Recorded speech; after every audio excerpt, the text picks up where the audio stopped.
Ladies and gentlemen, night owls, insomniacs, and those of you who just heard a knot from somewhere below the floor. This is Silas, the Deranged, Garaynj, your humble host of the Noir and Horror Power Hour, broadcasting from between time and space, from the depths of the Wyrding well. Before we continue with tonight's tale, a word from our benefactors. The benefactors did not request this sponsorship. The benefactors owed it, to whom is unclear. The invoice arrived in a pine box. Not a good pine box, mind you. The cheap kind. The kind with knots in the wood and joints that don't quite meet. The kind someone builds when they don't care about the person going inside. The kind that gets remembered. Debts. We all carry them. Not the kind you pay with money, the favors you never returned, the corners you cut when no one was watching, the small cruelties you committed because they were easier than doing the thing properly. Those debts don't expire. Those debts accrue interest. And the interest is patient. Grandfather Gorham's bone brittle. It looks like peanut brittle. Golden brown, studded with nuts, cracked into jagged pieces and sold in wax paper bags.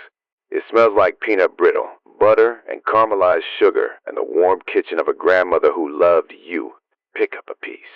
Feel the weight of it, heavier than it should be, denser, as if the brittle contains more than sugar and nuts, as if something structural is in there, holding it together. Snap a piece in half. Listen to the sound it makes. That's not the sound sugar makes when it breaks. Sugar shatters. This snaps cleanly, precisely, the way something with a marrow snaps. The goblins insist the recipe contains only sugar, butter, and peanuts. The goblins insist with a straightness of face, that is, itself suspicious. The goblins have always been bad at lying and excellent at not being asked twice. Eat a piece. The taste is undeniable, rich, sweet, salty, with that deep caramel bitterness that good brittle earns through patience and high heat. But as you chew, you'll notice something else, a settling, not in your stomach, in your accounts. That favor you owed your neighbor from 19 years ago, the one you pretended to forget, settled, done, paid in full. You'll feel it lift, a weight you'd been carrying so long you'd mistaken it for part of your skeleton. Eat another piece. Another debt clears. The lie you told your sister.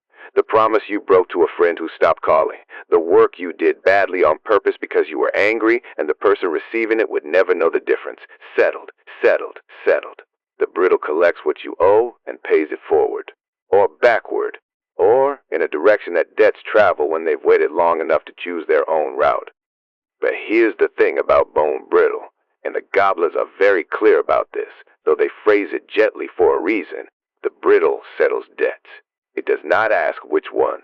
It does not ask if you're ready. And it does not distinguish between debts you know about and debts you've forgotten. Debts you didn't know you'd incurred. Small negligences. Careless cuts. The time you did something just well enough and someone suffered the difference between good enough and done right.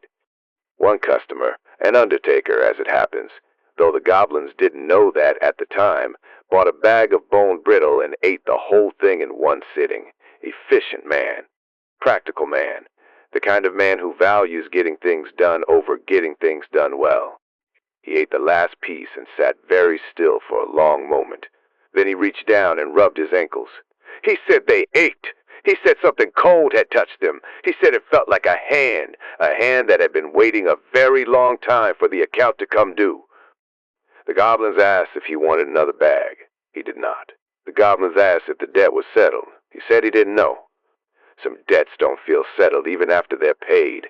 Some debts leave marks. Some debts leave scars in places you can't see but can't stop feeling.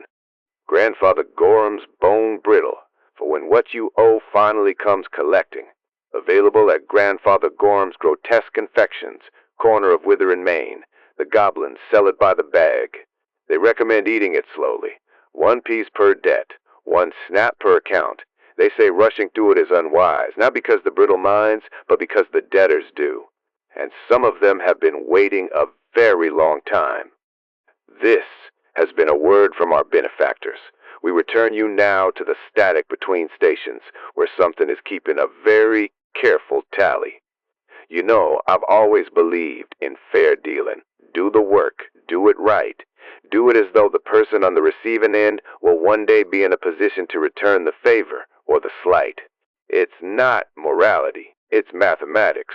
everything gets repaid. The only variable is when, and by whom, and whether you're still standing when the bill arrives. But I've said too much. Or perhaps just enough.